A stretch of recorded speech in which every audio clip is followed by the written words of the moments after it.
अपना seat number लेकर बैठते हैं। यहां से हरिद्वार का टिकट बनवाया तो S4 रेमॉय ने 35 नंबर सीट मारी है। अब हरिद्वार पहुंचने तक उस सीट से 35 नंबर सीट से हमारा इतना मोह, इतनी आसक्ति है कि 25 दिन में तो कोई बैठ गया तो लड़ाई झगड़ा मत भी अपने उतर भेजा आ सीट मारी। लेकिन जैसे ही ज्वालापुर आया, हरिद्वार से पहले वाला स्टेशन, हमारी आसक्ति, हमारी ममता, हमारा उस सीट के प्रति मोह एकदम ढीला हो गया। हमें में तो आप पानी निकल पानी ढोलो और बाहर ले क्या नाश्ता घूमो, सामान पैक करो भाई। देखो कोई नीचे सीट से नीचे कोई रह तो नहीं दिया। रात की 2 दुनिया पड़ी है, कौन खाई मारे नको। जिन पराठों को हमने रात में बचा कर रखा, जिस सीट के लिए हम जब से रिजर्वेशन करवाया तब से हमने उस सीट की गणना अपनी सीट में कर दी। अब हमारी सीट है S4 35 नंबर।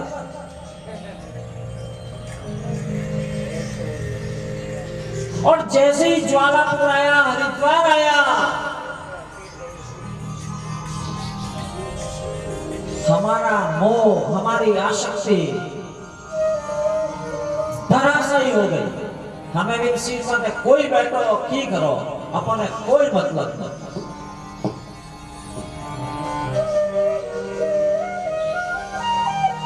तो जिस प्रकार गंतव्य पर पहुंचने से हमने उस आसक्ति, हमने उस ममता, हमने उस मोह, हमने उस कामना का परित्याग कर दिया,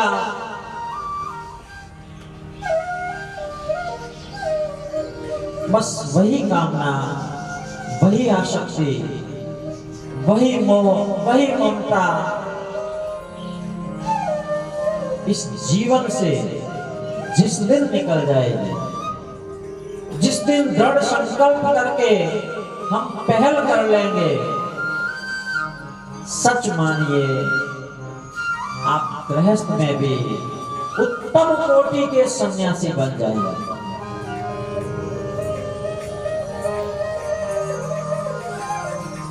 जिस दिन चाय में, जिस दिन भोजन में मीन मेघ निकालना छोड़ देंगे,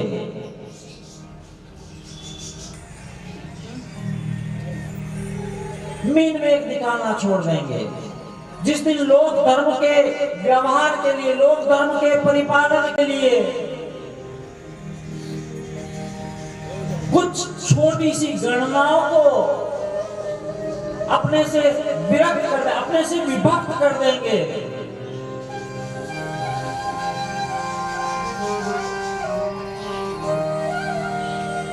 सच मानिए आप गृहस्थ सन्यासी बन गए।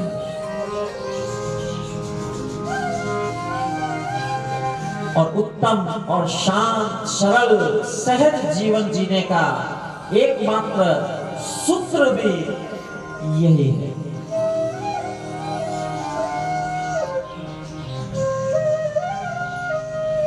कुछ बड़ा नहीं करना है, कोई लाखों रुपया खर्च करने की आवश्यकता नहीं है।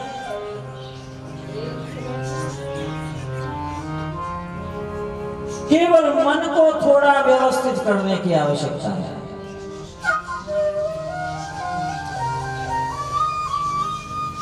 जिस दिन राग द्वेष इस मन से विलग कर देंगे, ओ अच्छा है, ओ बुरा है, ओ अच्छा है, ओ बुरा है,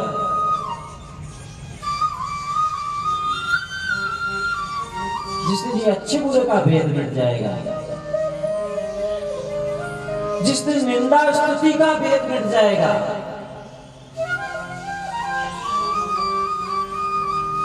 आप वास्तविक रूप में घर में रहते हुए भी सन्यासी बन जाए।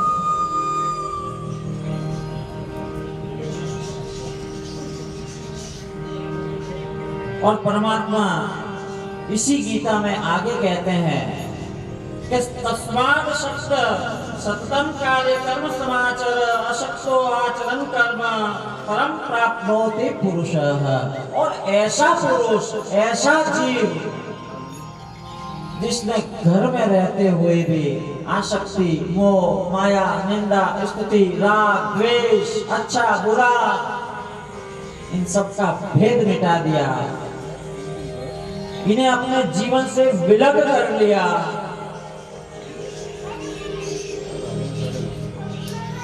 वह गृहस्थ सन्यासी होते हुए भी सीधा किसी और बंधन में न पड़कर मेरे चरणों को प्राप्त होता है।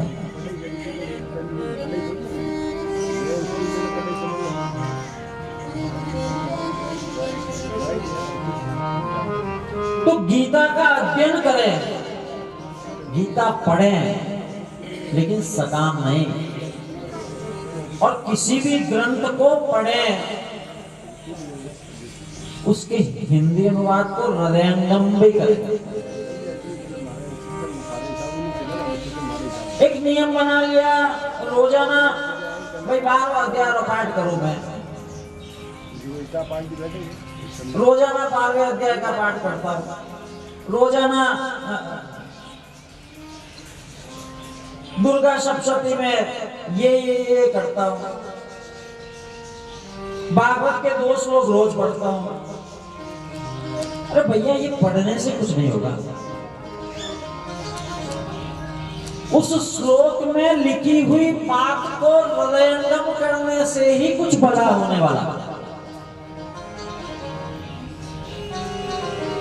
बाकी तो इट्स ओनली अ प्रोसेस। वही बात पुनः ठाकुर जी ने माथे ठंडा जल ढोलने, स्नान कराने में, पूछ पूछाना, तिलक छापा कर दिया, इत्र फूले लगा ली ना, सच माने कुछ नहीं होने वाला। इट्स ओनली अ प्रोसेस, एक प्रक्रिया मात्र है। जिस प्रकार आप स्नान करते हैं, अपना शरीर पहुंचते हैं, नित्य नूतन वस्त्र पहनते हैं, थोड़ा टैल्कम पाउडर, डियो लगा दिया, इट्स ओनली अ प्रोसेस ना, केवल प्रक्रिया मात्र है।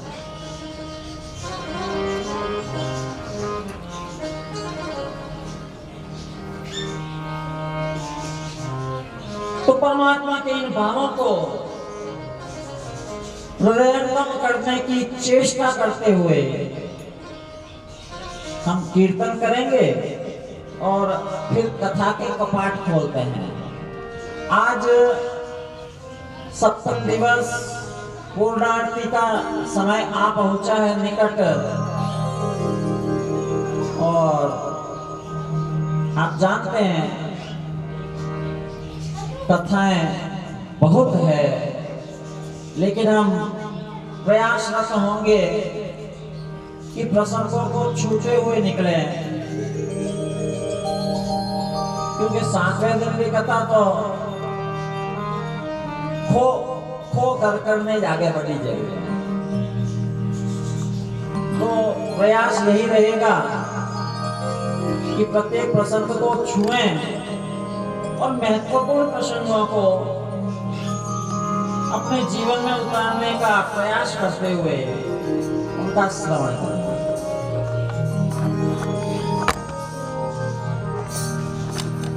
हे गोपाल राधा कृष्ण गोविंद गोविंद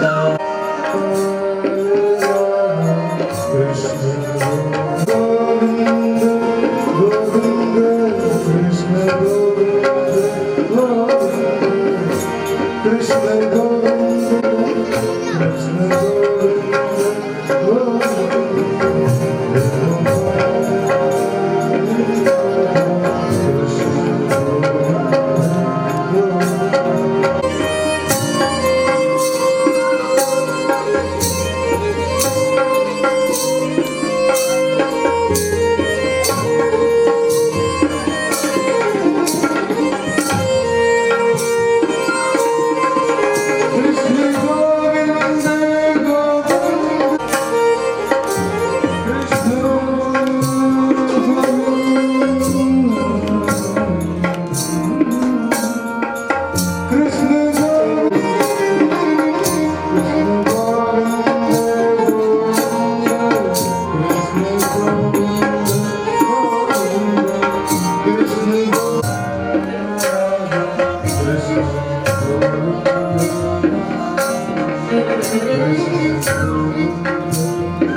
उपस्थित हुए थे।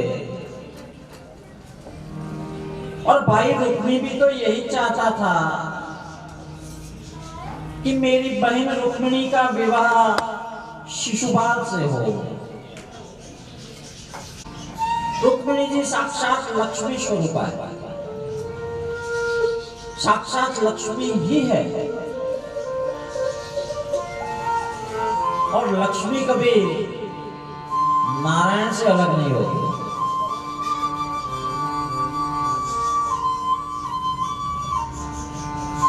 शिशुपाल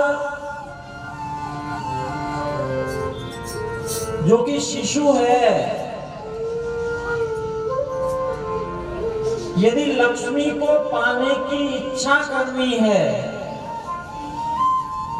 या लक्ष्मी को पाने की इच्छा रखते हो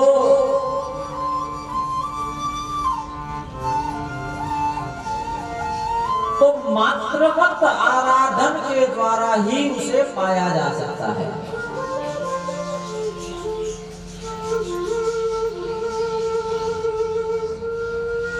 उसे मां का रूप मानकर यदि आप शिशु बनकर, बालक बनकर लक्ष्मी को पाना चाहोगे, लक्ष्मी मिलेगी।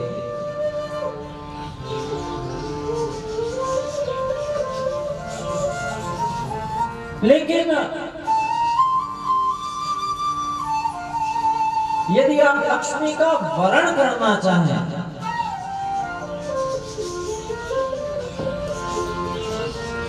तो वह लक्ष्मी हाथ आने वाली नहीं है, क्योंकि लक्ष्मी केवल और केवल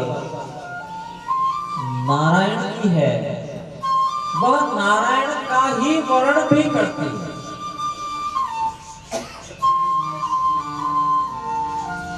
परिवार में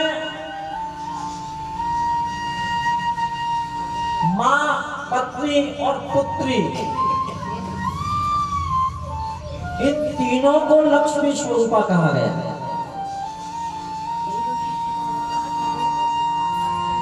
और इन तीनों को लक्ष्मी मानकर ही इनका स्तवन, इनका आराधन या इनका सम्मान होना चाहिए। जिस घर में ग्रह लक्ष्मी दुखी रहती हो, जहां ग्रह लक्ष्मी का सम्मान ना होता हो,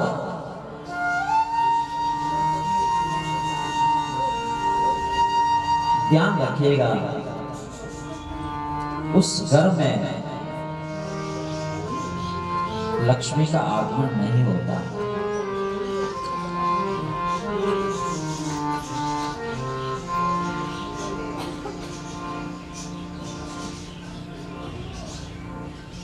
कहने का तात्पर्य, लक्ष्मी केवल नारायण की है।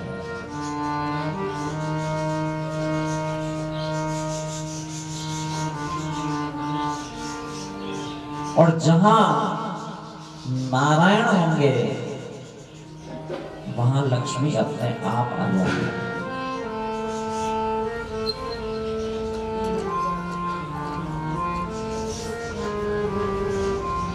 और मैं तो यह भी मानता हूं भाई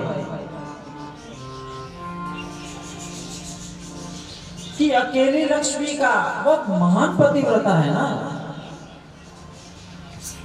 तो वह तो ये भी नहीं चाहती कि यह जीव मुझ अकेली का पूजन करे।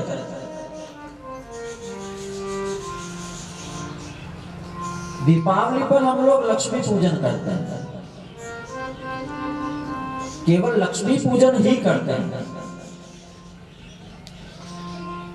उस समय उस लक्ष्मी के प्रदाता नारायण को भूल जाते हैं।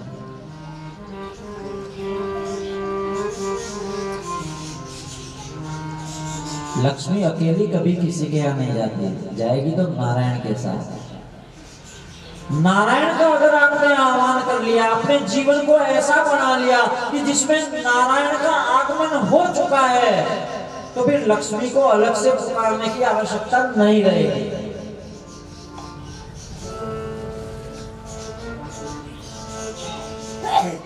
मां लक्ष्मी के पातिव्रत धर्म का ध्यान रखते हुए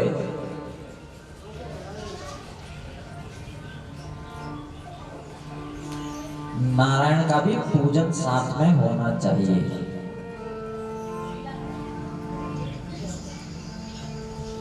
इस बार दीपावली पर जब पूजन करो,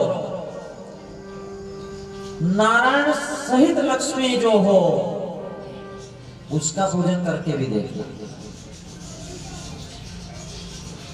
क्योंकि लक्ष्मी अकेली जहां भी जाती है दुर्गुण साथ में लाती है, मद साथ में लाती है, अहंकार साथ में लाती है। जब तक सत्व रूपी नारायण साथ नहीं होगा, लक्ष्मी अत्यधिक चंचला हो जाएगी और बिना सद्गुण के, बिना सत्व गुणों के, बिना अच्छे गुणों के, बिना अच्छे विचारों के, बिना अच्छी मानसिकता के जब जब यह लक्ष्मी आती है, वो जीवन में उथल पुथल मचा देती है, कई बुरे व्यसनों को जन्म दे देती है, कई बुरी आदतों को भी जन्म दे देती है। तो लक्ष्मी का आह्वान कीजिए, करना ही चाहिए, लेकिन नारायण के साथ। वह शुभ लक्ष्मी होगी, वह शुद्ध लक्ष्मी होगी, वह विकारहीन लक्ष्मी होगी, जिसमें कोई विकार नहीं होगा।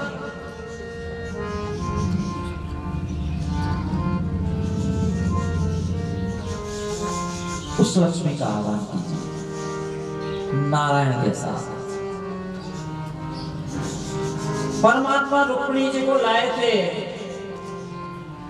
वैदिक रीति से विवाह रचाया परिवार की उपस्थिति में।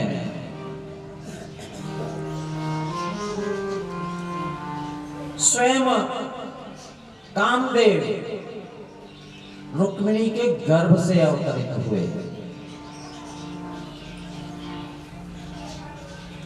परमात्मा के रुक्मिणी विवाह के फलस्वरूप, रुक्मिणी वर्ण के फलस्वरूप पहला फल या पहला पुत्र प्रद्युम्न, जो साक्षात स्वयं कामदेव का अवतार है। महादेव की तीसरे नेत्र से जलकर भस्म होने वाला वह कामदेव, वह अनंग, आज साकार रूप में श्री कृष्ण के पुत्र के रूप में अवतरित हुआ।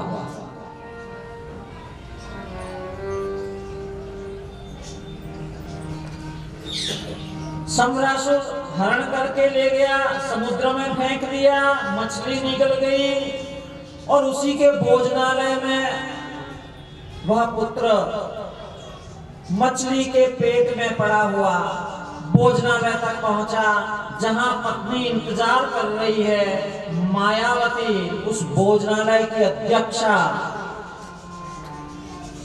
जब मछली का पेट फाड़ा गया, उसमें से वह दिव्य कुमार निकला। आश्चर्य हुआ था, लेकिन नारद जी ने कृपा की और बताया उस मायावती को कि यह और कोई नहीं, तुम्हारा पति है, तुम रति हो, यह कामदेव है।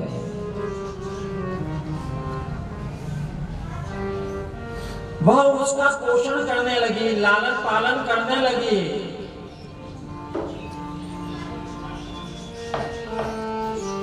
एक दिन रति ने उसे, उस कुमार को काम भाव से देखा, तो वह बालक पूछ बैठा,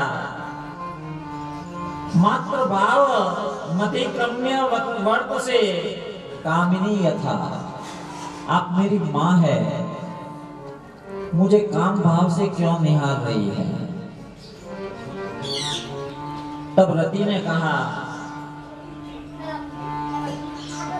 कि आप मेरे पतिदेव हैं,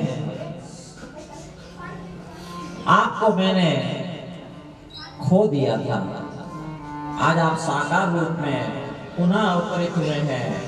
प्रद्युम्न ने उस असुर को मारा, सपत्नी द्वारिका आए थे।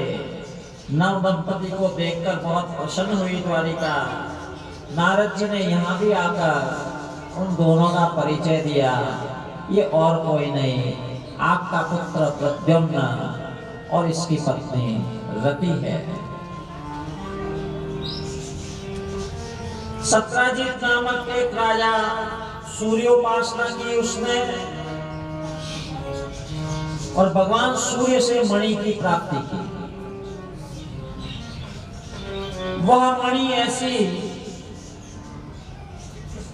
जो 8 बार स्वर्ण रोजाना प्रदान करती थी।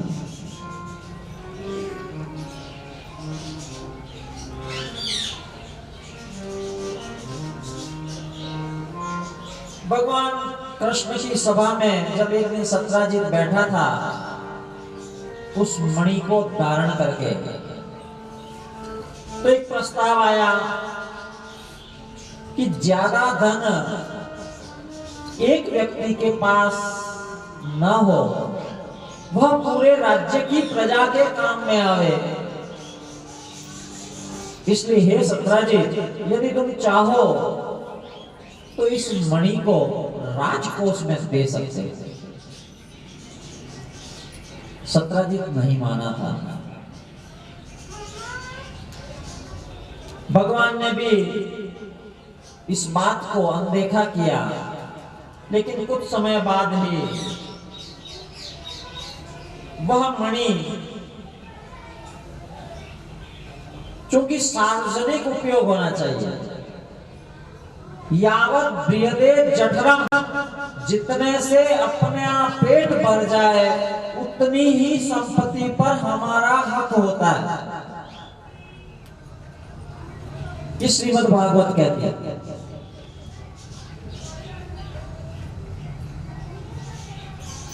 ज्यादा ज्यादा ज्यादा और ज्यादा और ज्यादा धन इकट्ठा करके फिर उसकी सुरक्षा में लग जाना, तो इस मनुष्य योनि के साथ, मनुष्य जन्म के साथ बड़ा धोखा है भाई।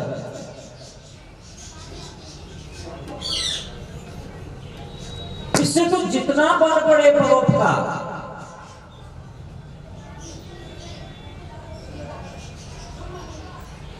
वही सत्राजित, उसने यह स्वीकार नहीं किया।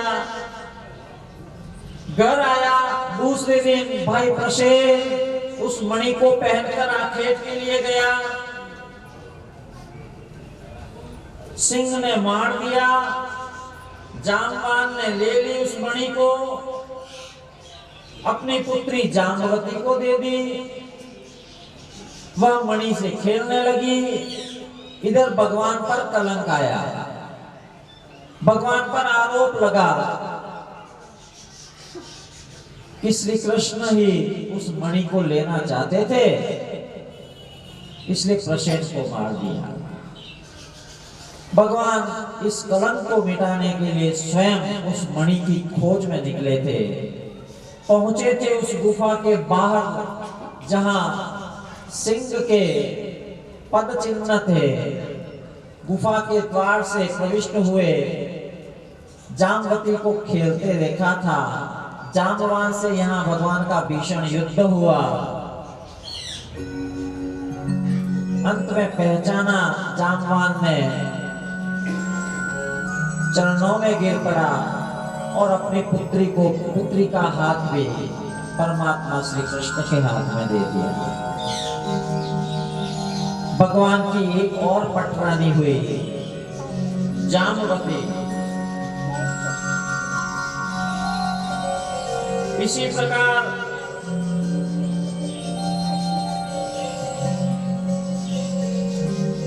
लक्ष्मणा, भद्रा आदि से भी विवाह हुए।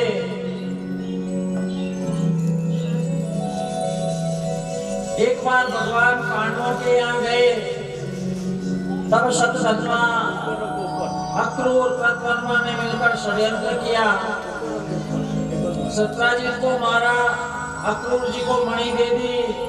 सत्यभामा ने पिताजी के मरने पर बहुत शोक किया, शतधन्वा को मार डाला, किंतु उसके पास भी वो मणि नहीं मिली। बलराम जी साथ में थे, जनकपुर जा रहे थे, वहीं रहे। दुर्योधन को गदा युद्ध सिखाया, दुर्भिक्ष पड़ा। अक्रूर जी से प्रभु ने कहा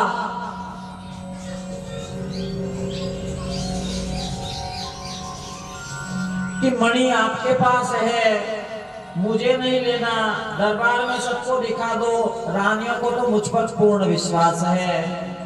एक मणि लाने के तो नाटक भी है। उस धन के कारण जो कभी अपना था ही नहीं,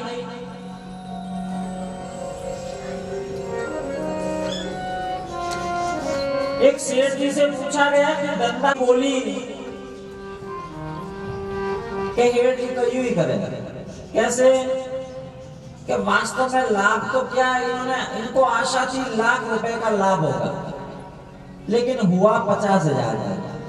अब ये उस 50,000 को जो कभी अपने हुए ही नहीं थे, जो केवल कल्पना में थे, वे उन 50,000 को घाटा मान मानकर दुखी हो गए।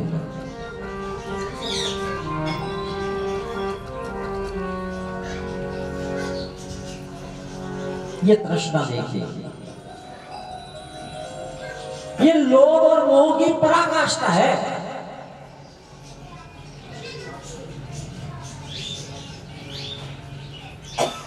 दिवाली है, रामासना करने चलेंगे, बुआ जी के जाएंगे, बुआ जी हर साल 100 रुपया दे रहे, पहली बार चलो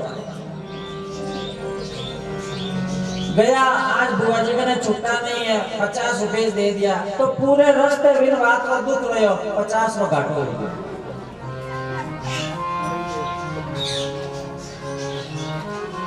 ये कैसा लोभ, ये कैसी तृष्णा, ये कैसा मोह।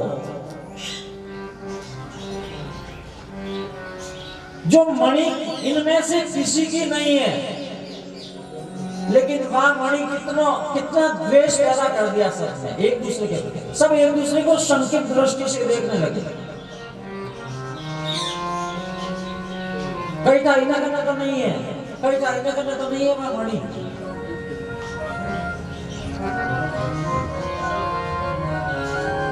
इन कथाओं के माध्यम से देखिए, कीर्ति कंचन कामिनी की कामना ही झगड़े का कारण बन जाती है।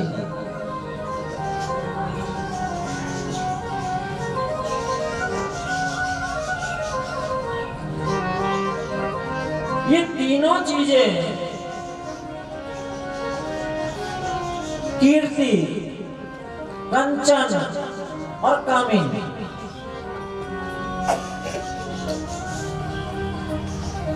और भाई लक्ष्मी तो नारायण की ही है, रुक्मिणी जी तो श्री कृष्ण की ही है, लेकिन उस कामिनी को पाने के लिए कितना रक्तपात हुआ।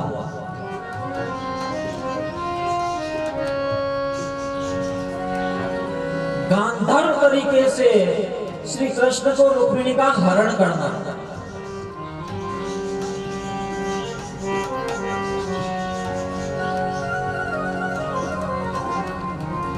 तो कीर्ति, कंचन और कामिनी वास्तव में ये झगड़े की जड़ है। एक बात और सीखने को मिलती है कि जीवन में अंतःकरण रहने तक दोष भी उसमें रहते ही हैं। जीवन की अंतिम सांस तक हम ये नहीं कह सकते कि मुझ में कोई दोष नहीं है, या अब मैं किसी दोष का अंगीकार नहीं करूंगा, ऐसा नहीं कह सकते। देखता हूँ क्या प्रॉब्लम है। हाँ तो ठीक है, मैं देख लूँगा। दूंगा, अनुभव बता दूंगा। अपने आप को हैं? हाँ, निर्दोष समझना, ये जो वृत्ति है कि नहीं मारे माने तो कोई दोष ही नहीं है, अपने आप को ही श्रेष्ठ समझना कि मुझसे ज्यादा कोई गुणी, मुझसे ज्यादा कोई बुद्धिमान, मुझसे ज्यादा कोई समझदार तो इन धरती माते ही कोई।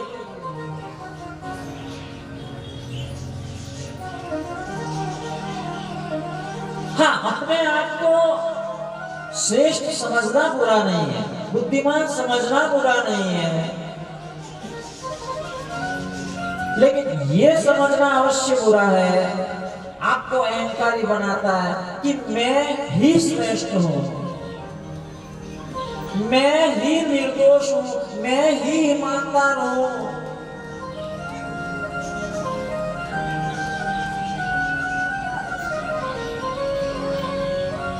मारो गोरो विना तो पीड़ियो।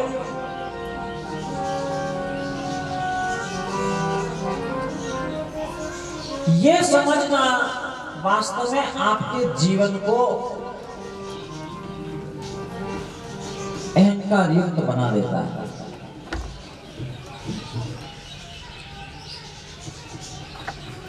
रहते थे, एक गणिका, एक वेश्या,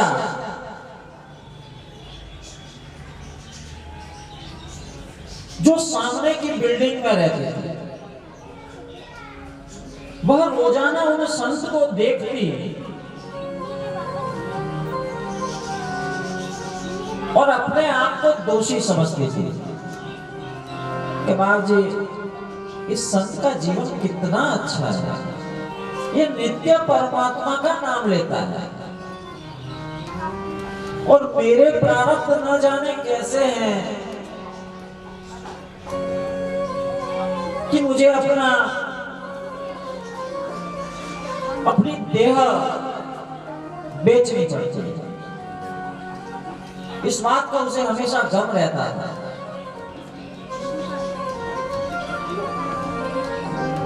जब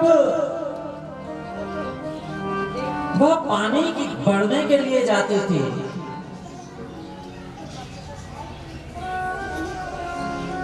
उन संत से रोजाना रामासामा करती थी, राम नाम करती थी। संत हमेशा कोई जवाब नहीं देते।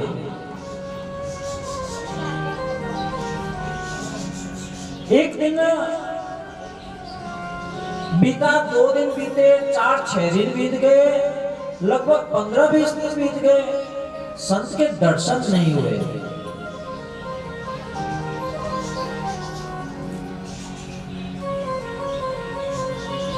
तो वह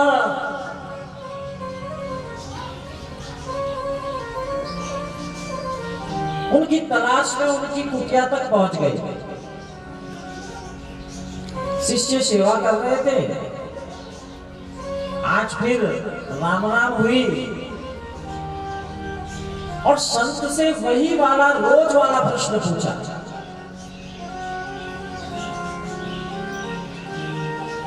कि आपका वास्तविक धाम कौन सा है, आपका वास्तविक काम कौन सा है। संत ने इतने वर्षों में जिस बात का जवाब नहीं दिया, उस बात का जवाब संत ने आज दे दिया कि हे देवी, मेरा असली घर परमात्मा का घर है, मैं वहां जाने की तैयारी के हेतु मैं नित्य कर्म करता रहता हूं।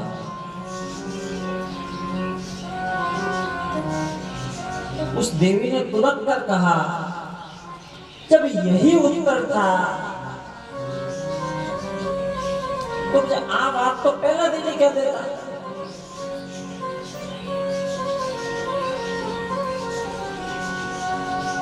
उन संत ने कितना अच्छा उत्तर दिया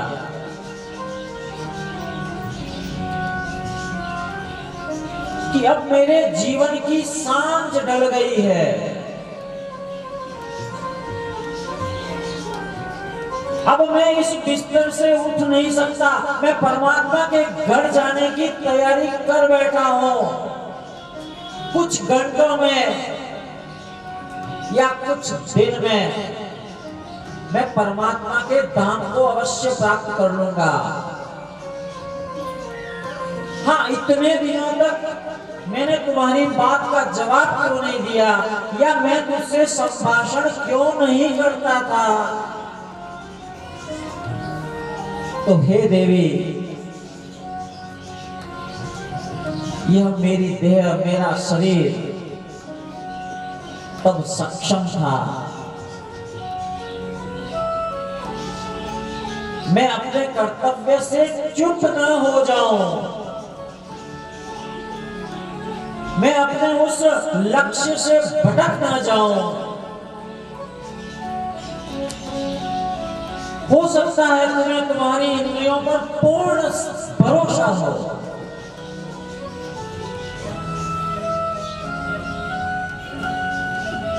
लेकिन अब मैं कह सकता हूं देवी, मैं अपने घर जा रहा हूं, मेरे वास्तविक घर जा रहा हूं।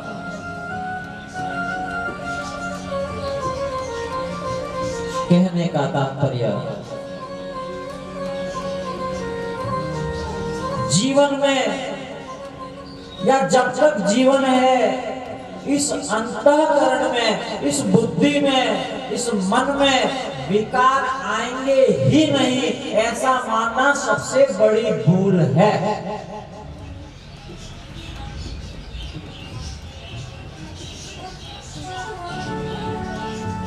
यथासंभव प्रतिपल इस जीवन के प्रति सावचेत रहिए।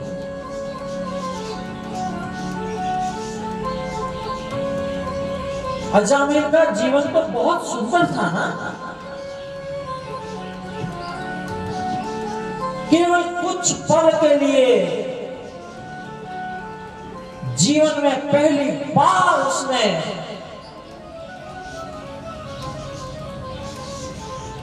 उस कामुक दृश्य को देखा था और उसका जीवन ही पलट गया।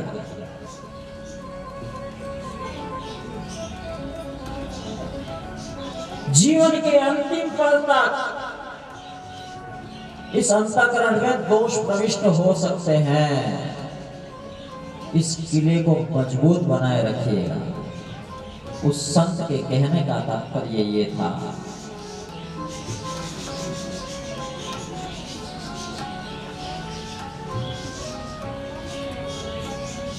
करने में हमेशा, किसी भी कर्म को करने में हमेशा पूर्णतः सावधानी का पालन करें, प्रसन्नता का सूत्र अपनाएं, सदा भगवान की उपासना में लगा रहे यह जीव। यदि कोई ऐसा कलंक लग भी जाए तो उसे ढकने की चेष्टा ना करें, छिपाने की चेष्टा ना करें। पाप और पुण्य की पहचान कैसे हो? तो पुण्य जीवन में वही है जिसे आप बार बार उजागर करना चाहें, जिसे आप बार बार लोगों से कहना चाहें, क्योंकि आपको लगता है इसको कहने से मेरा मान बढ़ेगा, सम्मान बढ़ेगा, मेरी कीर्ति बढ़ेगी, मेरा यश बढ़ेगा। समझ लेना, वही पुण्य है। और जिन जिन कर्मों को छिपाने की इच्छा करे, छिपाने का मन करे, आप हमेशा सावधान रहने लग जाएं कि कहीं मेरा ये कर्म उजागर न हो जाए, इसको पता न लग जाए, उसको पता न लग जाए। समझ लेना, वह पाप है।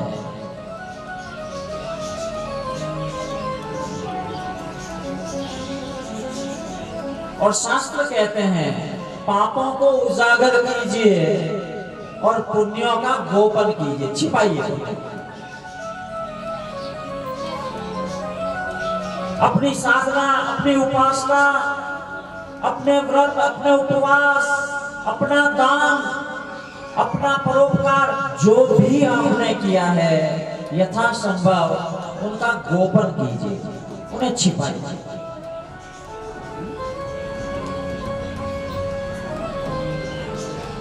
क्षणिक सम्मान पाने के लिए हम कह देते हैं आज उपवास है हमारा, क्षणिक सम्मान। एक थोड़ी सी हल्की सी सामने वाले से हमें सहानुभूति मिल जाएगी, वो हमें बड़ा मानने लग जाएगा, वो बड़ा पुण्यात्मा समझने लग जाएगा हमको।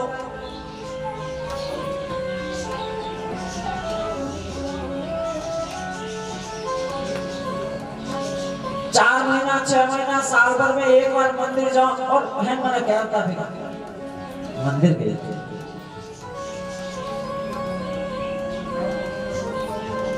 जब जब यह जीव अपने पुण्यों को उजागर करता है, सच मानिए वह पुण्यों को क्षीण भी करता है।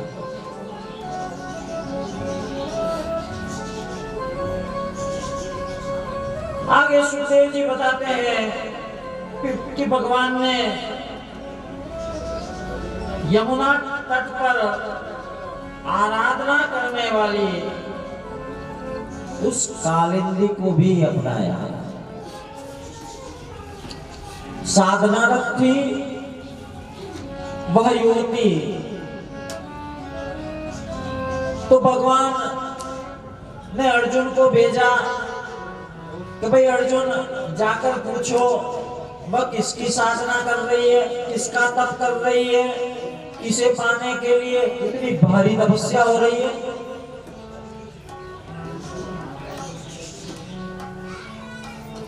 अर्जुन पहुंचे थे पास में, पूछा था कौन हो, मैं कालिंदी हूं।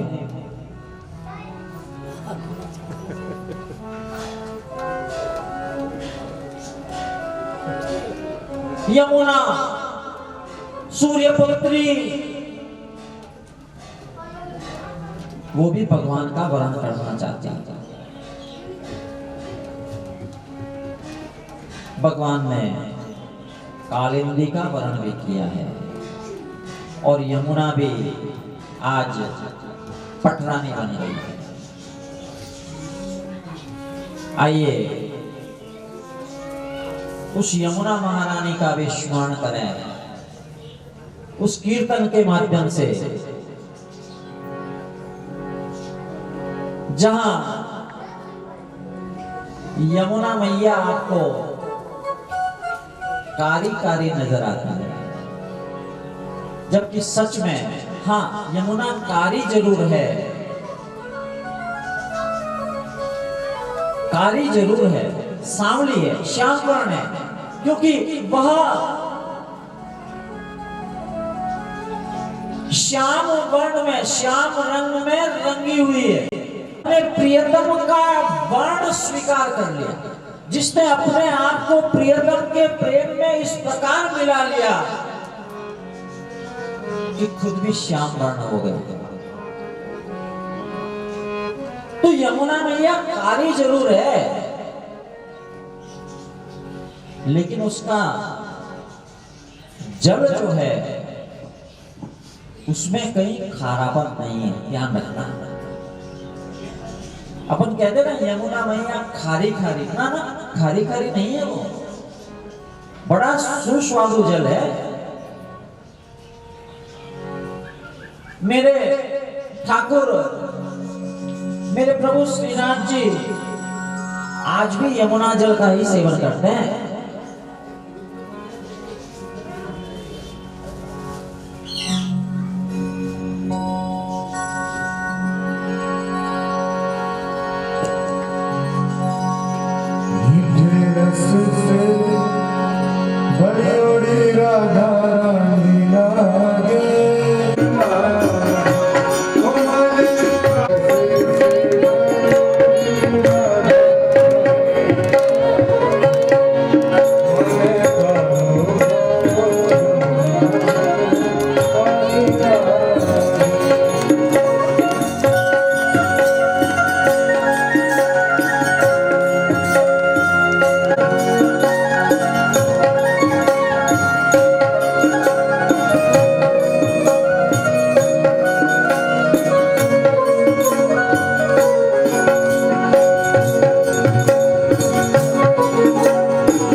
भक्ति की प्रधानता है।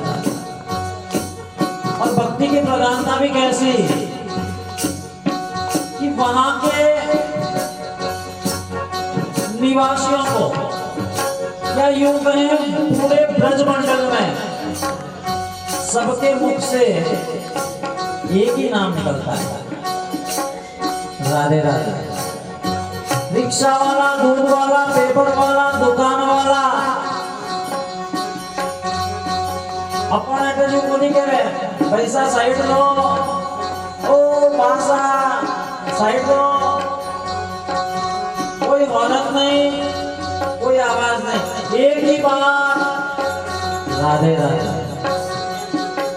और राधा नाम गाने की धुन जो है, लगन जो है, वो जब लगती है ना तो ना पावे मन माखन मिश्री अपना कोई मिठाई,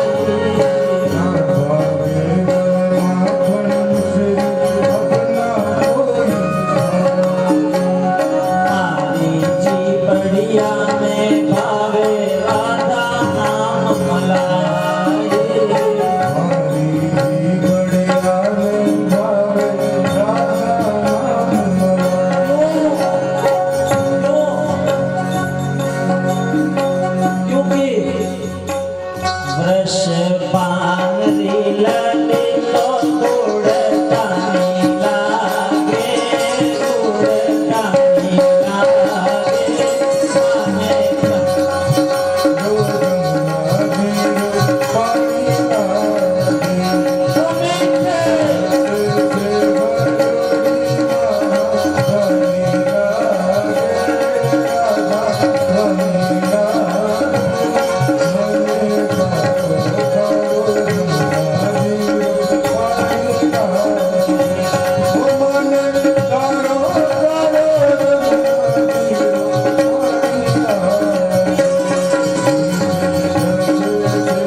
ठाकुर जी के यह जीव जब बोलने के लिए उसकी जिह्वा के अग्रभाग पर राम नाम आ जाता है तो ठाकुर जी कहते हैं मैं तत्पर हो जाता हूँ, तैयार हो जाता हूँ, क्योंकि मैं यही सोचता हूँ कि आगे वाला अक्षर दा ही होगा, ये राधा ही पुकारेगा। वो बात अलग है कि यह जीव रा के बाद भूल बोल जाता है, राहुल को पुकार लेता है, लेकिन ठाकुर जी तत्पर रहते हैं राम नाम सुनते कि अब ये रा ही बोलेगा। और जिसने राधा नाम का उच्चारण कर लिया, मेरी शक्ति जो है उसका अगर नाम ले लिया तो मुझे तो वहां पहले पहुंचना होगा। राधा राधा नाम रटत है जो नर आठों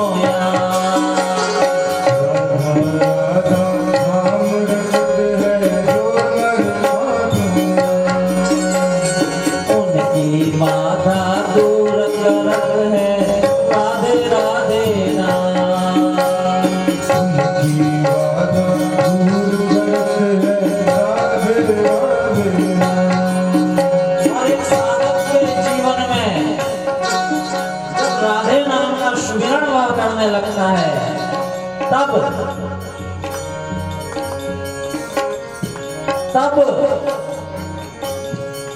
राधा नाम में सफल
जहां डाल डाल और पात पात पर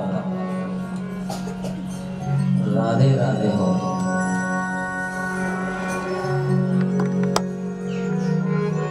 प्रत्येक जीव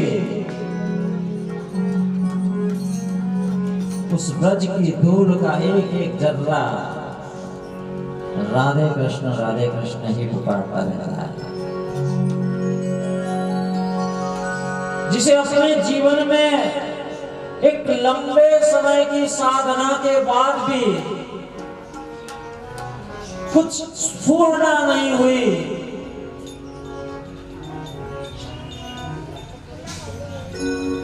कुछ आवेश नहीं हुआ, जीवन भर की साधना के बाद भी जब ऐसा लगने लगा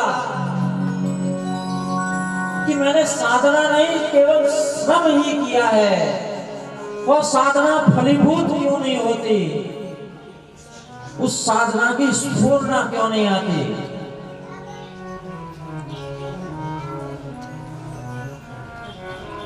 वह साधक भी जब वृंदावन में जाकर अपने साधन को टटोलता है, सच मानिए उसके जीवन में भी राधे कृष्ण अवतरित होते हैं, क्योंकि वह भूमि जहां मेरे प्रभु नंगे पांव घूमते थे, उस वृंदावन की धूल का एक एक कण इस बात की गवाही देता है।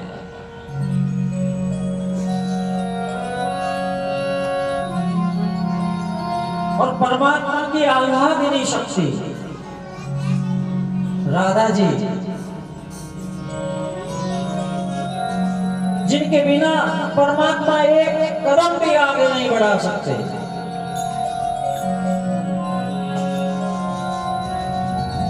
उस राधा नाम की महिमा है।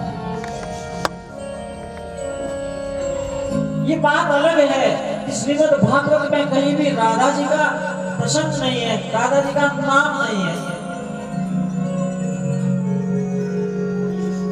क्योंकि राधा जी सुखदेव जी की गुरु है, रस प्रदान है, भाव प्रदान है।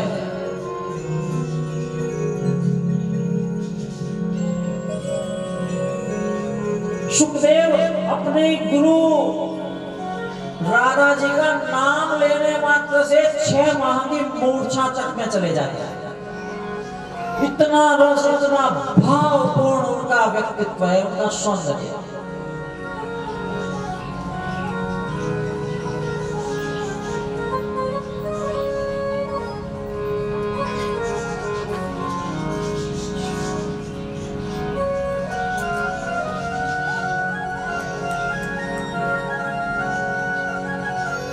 उस मूर्छा को न लाने के लिए, क्योंकि परीक्षित के पास केवल मात्र 7 दिन है और यहां सुखदेव अगर उस भाव साम्राज्य में चले जाएं, राधे भक्ति में चले जाएं, तो शायद परीक्षित को दिया गया वचन पूर्ण न होता। इसलिए भागवत में कहीं भी राधा जी का नाम नहीं है।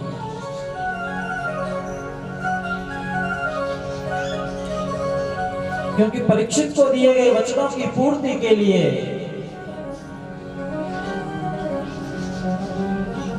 सुखदेव कहीं भी अपने गुरु का स्मरण नहीं करते। उन्हें तो परीक्षित को मुक्ति दिलाने की इतना जोश है, आवेश है, या यूं कहें उत्साह है कि वे किसी स्कंद में 12, 15, 20 श्लोक के बाद मंगलाचरण करने लगते हैं। तब उन्हें याद आता है, अरे इसमें मंगलाचरण नहीं हुआ। एक सच्चा संत, एक सच्चा गुरु अपने शिष्य के प्रति कितना सजग रहता है, इस बात का ये उदाहरण है। वह शिष्य के कल्याण के बारे में सोचता है।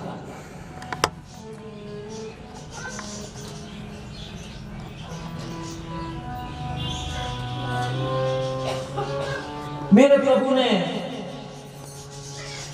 यहाँ कालिंदी से विवाह किया, मित्रविंदा को भी स्वीकार किया, 7 बैल रूप को, उस धर्म को सनात करके सत्या को भी स्वीकार किया, अपनी बुआ सुकीर्ति की पुत्री भद्रा के साथ विवाह किया।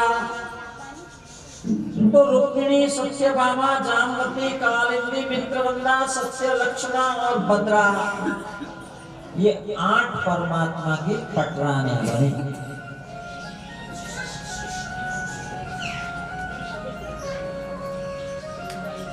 ये 8 पटरानियां और कोई नहीं, हमारी अष्टधा प्रकृति है, जिन्हें आत्मा रूपी कृष्ण नियंत्रित करने का कार्य करते हैं।